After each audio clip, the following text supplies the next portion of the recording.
What is up, everyone? Welcome back to another episode of First Date Unsolved. This episode had been pre-written and was sitting around for about 3 months waiting to be recorded. After I recorded what I had down originally, I felt that I could do better, so I revisited my main sources for this episode and did a little update. I am really sorry if there's background noise. For whatever reason, my headphones aren't connecting to my mic the way that they normally do, so this episode might sound a little off, and I'm sorry for that.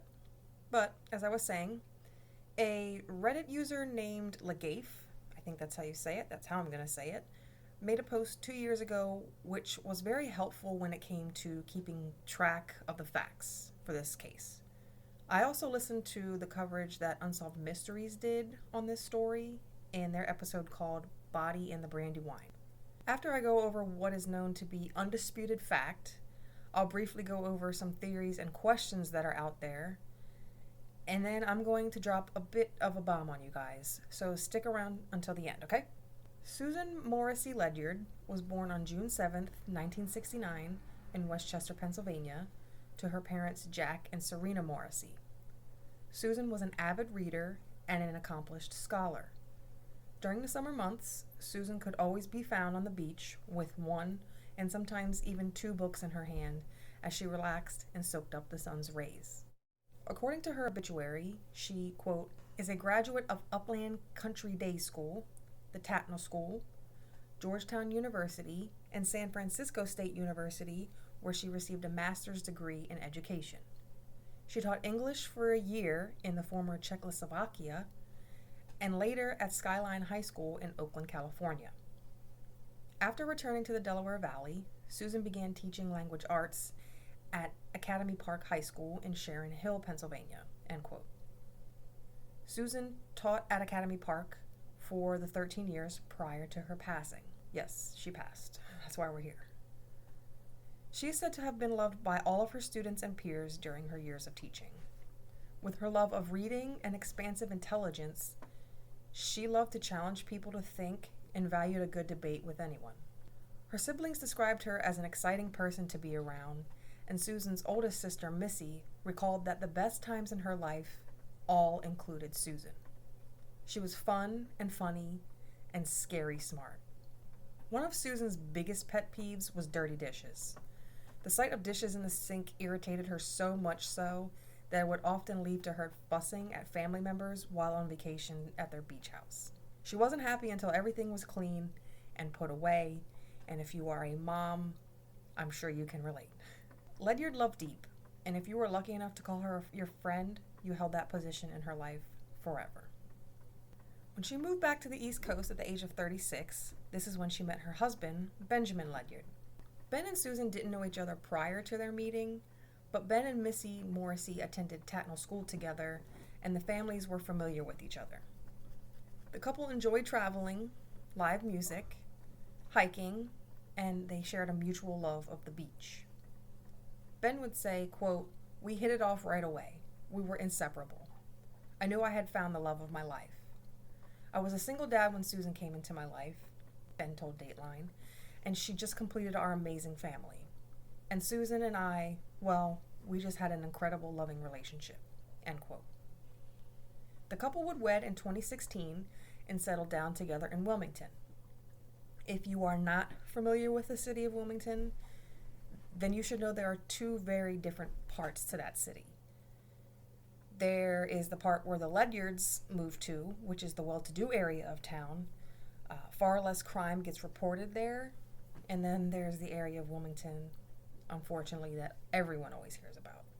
On the morning of July 23rd, 2019, tragedy would strike and Susan would leave behind her parents, 3 siblings, her husband, 2 stepdaughters, and nieces and nephews. She had just recently celebrated her 50th birthday with her family at their family's beach house the month prior. Susan's body was seen floating down the Brandywine River by a construction worker who had just so happened to look over the Northeast Boulevard Bridge into the water as she was drifting past. There had been a tree lodged under the bridge, and Susan's body got snagged on the branches of that tree.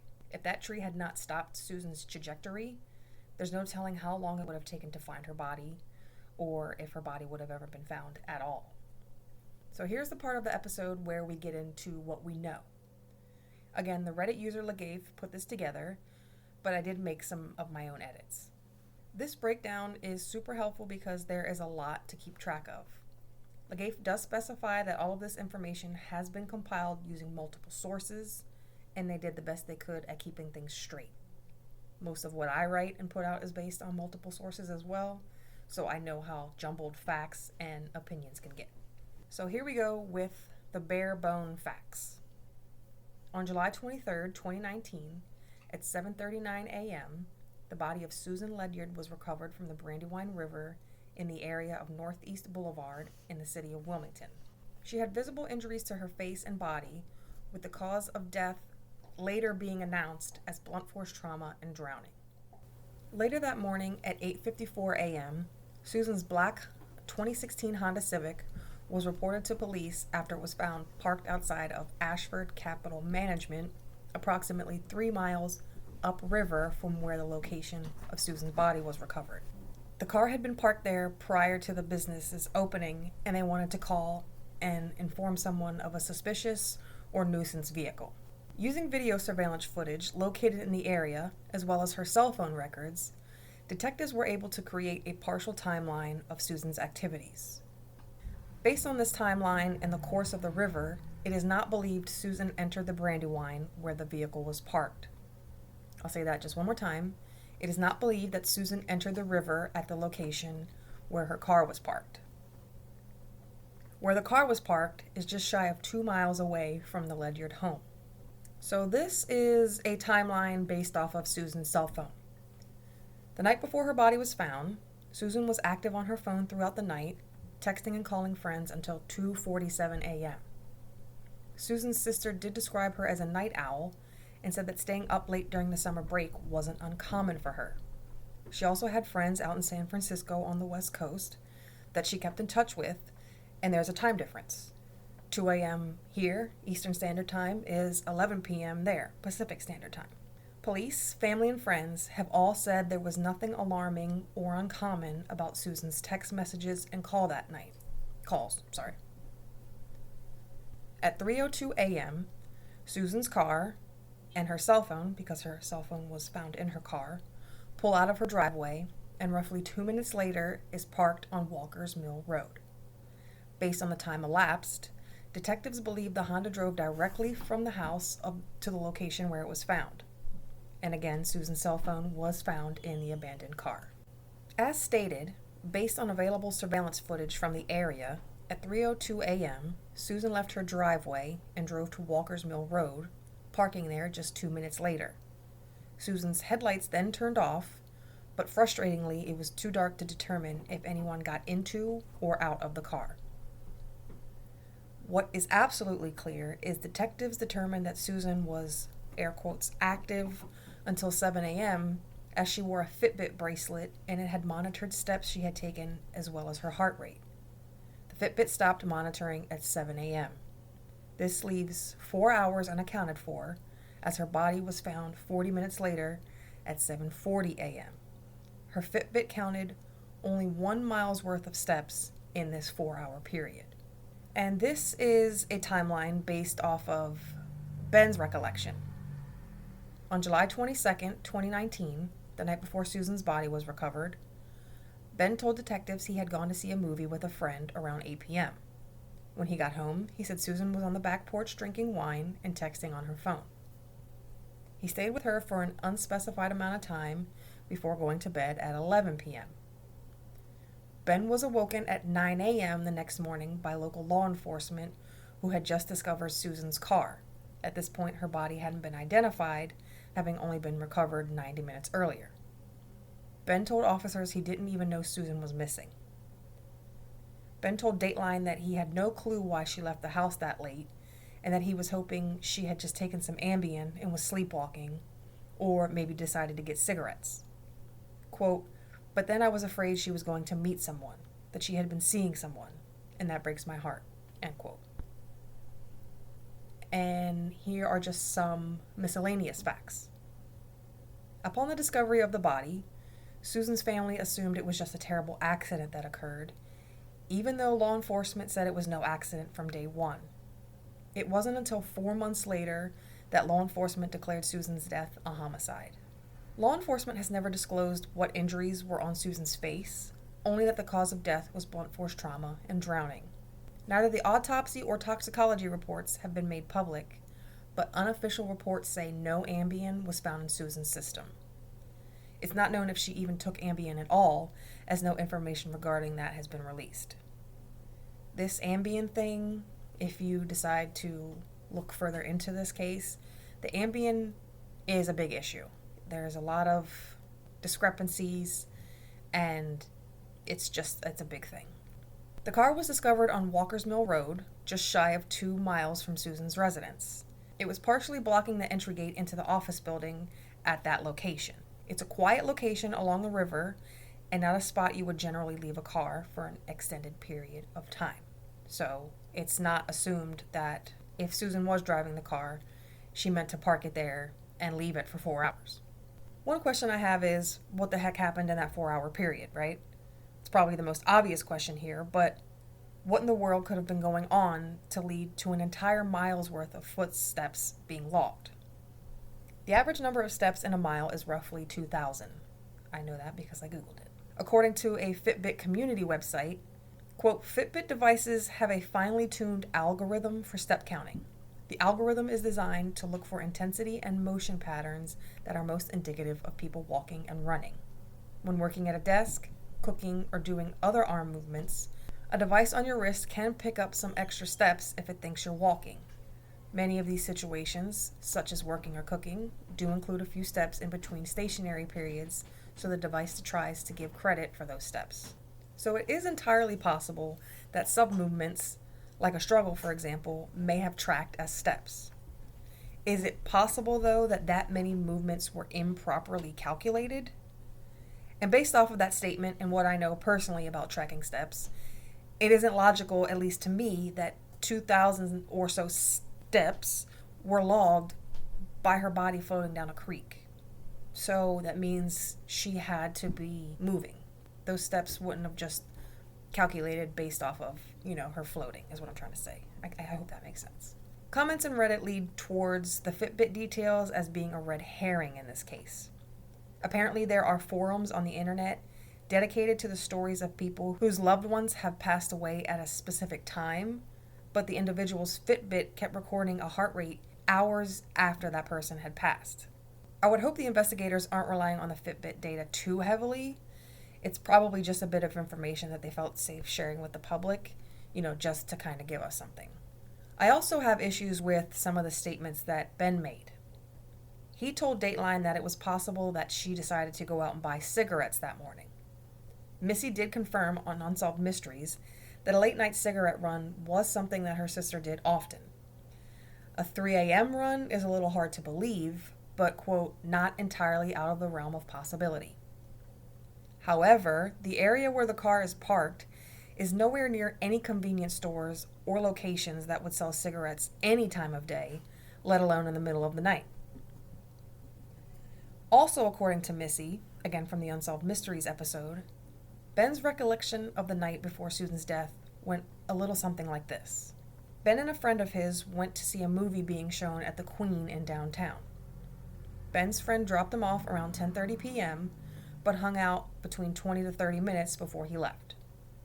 Ben and Susan shared half a bottle of wine before they both took their sleep aids and then went to bed together at 11 p.m. He said he didn't notice Susan getting out of bed that night, but that's probably because we already know she was up texting and calling people until after 2 a.m. The last outgoing call from Susan's phone was made at 2:47. Susan's car then leaves the house only 15 minutes later. I said Susan's car and not Susan because we don't know for sure that she was the person driving or if she was even in the car to begin with. This version of events is nothing like what he told Dateline because he told them, quote, we had tickets to the Rolling Stones the next night. So I told her we should take it easy, not stay up late that night, and then I went to bed. It was probably around 11 p.m. She told me she'd be in soon. I never saw her again after that.